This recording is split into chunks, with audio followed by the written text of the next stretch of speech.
लड़कियों के पीरियड्स में इस्तेमाल होने वाले सैनिटरी पैड के अंदर राहुल गांधी की फोटो लगाना अब रतन रंजन नाम के यूजर को भारी पड़ेगा। दोस्तों अगर आप चाहें तो विस्तार से मेरा ये वीडियो देख सकते हैं। केवल यूट्यूब में मैं ही वो पत्रकार हूं जिसने आपको विस्तार से कल सबसे पहले ये जानकारी दी थी और फिर से मैं आपके सामने खबर रख रही हूँ, क्योंकि एक औरत के तौर पर, एक लड़की के तौर पर, एक पत्रकार के तौर पर ये मेरी जिम्मेदारी बनती है।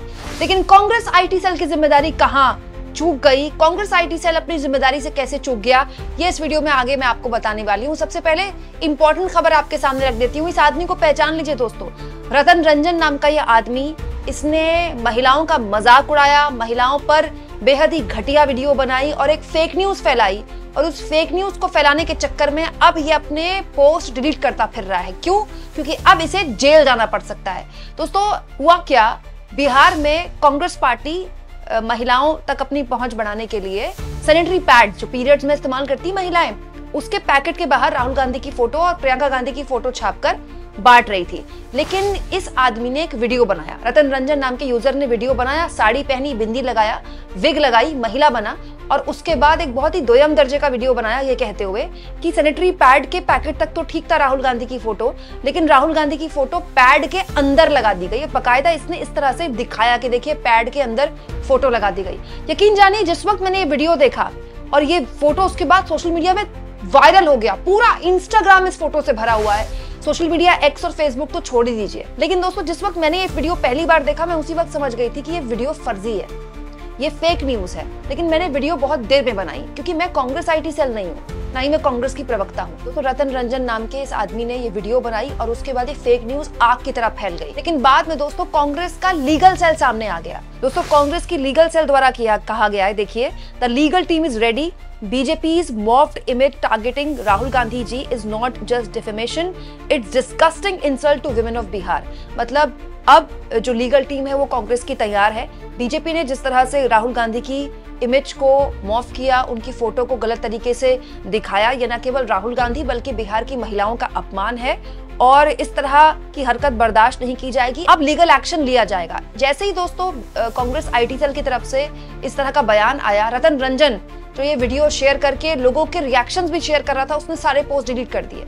अगर आप सोशल मीडिया X पर रतन रंजन नाम के यूजर का अकाउंट खंगालेंगे तो आपको ये पोस्ट नहीं मिलेगा। मतलब अपना पोस्ट डिलीट करके ये आदमी भाग गया। लेकिन दोस्तों कांग्रेस IT सेल द्वारा ये कहने के बाद भी सोशल मीडिया में अभी भी बहुत से लोग हैं जो इसके साथ अभी भी फोटो लगाए हुए हैं। देखिए अरुण यादव जो अपने आप को भावी प्रत्याशी बताते हैं, यदुमुल्ला शब्द का जनक बताते हैं, पता नहीं क्या होता है ये शब्द, ये देखिए इन्होंने भी ये फोटो शेयर की हुई है अभी भी और लिखा है बाकी सब तो ठीक था पर ये अंदर जाने की क्या जरूरत थी।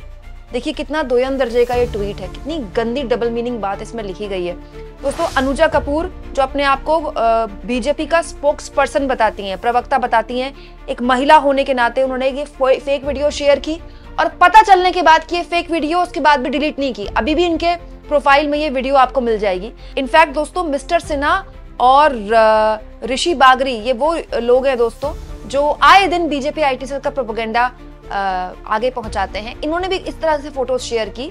बाकायदा ऋषि बागरी ने तो बहुत ही दोयम दर्जे का ट्वीट लिखा कि खून चूसने की खानदानी आदत जो है, सोचिए कितनी गंदी बात है ये। लेकिन बाद में जब कांग्रेस IT सेल ने कह दिया अब सबको लीगल नोटिस भेजा जाएगा, सब जेल जाएंगे, सब अपने ट्वीट डिलीट करते करते भाग रहे हैं। मिस्टर सिन्हा और ऋषि बागरी ट्वीट डिलीट करके निकल गए।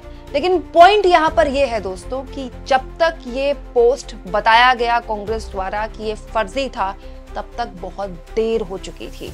पूरा इंस्टाग्राम में कल शाम को देख रही थी, इसी पोस्ट से भरा हुआ था और लोग राहुल गांधी का मजाक उड़ा रहे थे, राहुल गांधी पर गंदी फप्तियां कस रहे थे, राहुल गांधी पर घटिया दोयम दर्जे की बातें बोल रहे थे, क्योंकि सबको ये लग रहा था कि ये सच है। दोस्तों ये बीजेपी IT सेल है जो गलत खबर भी, एडिटेड वीडियोस भी बड़ी आसानी से वायरल कर देता है, और एक कांग्रेस IT सेल है जो सही वीडियोस भी ठीक से वायरल नहीं कर पाता। मतलब पूरा दिन कल ये सोशल मीडिया X पर चला है, पूरा दिन, मतलब बड़े बड़े सो कॉल्ड बीजेपी के नेता इसको शेयर कर रहे थे। लेकिन कांग्रेस IT सेल की तरफ से जो बयान आया बहुत शाम को आया, इसमें सीधा सीधा जो सवाल अब उठने चाहिए वो सुप्रिया सुनीत पे उठने चाहिए। दोस्तों डिबेट्स में आपकी मौजूदगी बड़ी शानदार होती है, प्रेस कॉन्फ्रेंस भी आप बड़ी शानदार करती हैं, लेकिन सुप्रिया सुनीत की जो बेसिकली जिम्मेदारी है कांग्रेस में वो डिजिटल मीडिया हैंडल करना है। बेसिकली आप कह सकते हैं कि IT सेल जो कांग्रेस का है वो सुप्रिया सुनीत के अंडर है। हाल के दिनों में IT सेल द्वारा या तो सेल्फ कॉल किए गए कांग्रेस के, या फिर इस तरह की खबरें आप काउंटर क्यों नहीं कर पा रहे?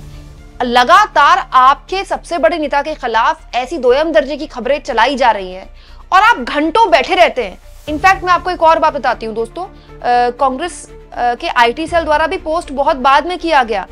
पहले जो पोस्ट सबसे पहले आया कांग्रेस की तरफ से इसका खंडन करते हुए, वो उदय भानु की तरफ से आया। कांग्रेस पार्टी के नेता उदय भानु ने सबको टैग करना शुरू किया, तुम भी जेल जाओगे, तुम भी जेल जाओगे, तुम भी जेल जाओगे। तब सब डिलीट करने के लिए पहुंचे। जो कांग्रेस का लीगल सेल है वो तो बाद में आया, और उसके बहुत बाद में आई सुप्रिया सुनेत की बात। तो सुप्रिया सुनेत को सबसे पहले आगे आना चाहिए। जिस वक्त ये पोस्ट हुआ उसी के घंटे डेढ़ घंटे से, घंटा डेढ़ घंटा भी बहुत ज्यादा है सोशल मीडिया के जमाने में, उसी वक्त सोशल मीडिया को कांग्रेस के एक्टिव होना चाहिए था, लीगल मीडिया को एक्टिव होना चाहिए था।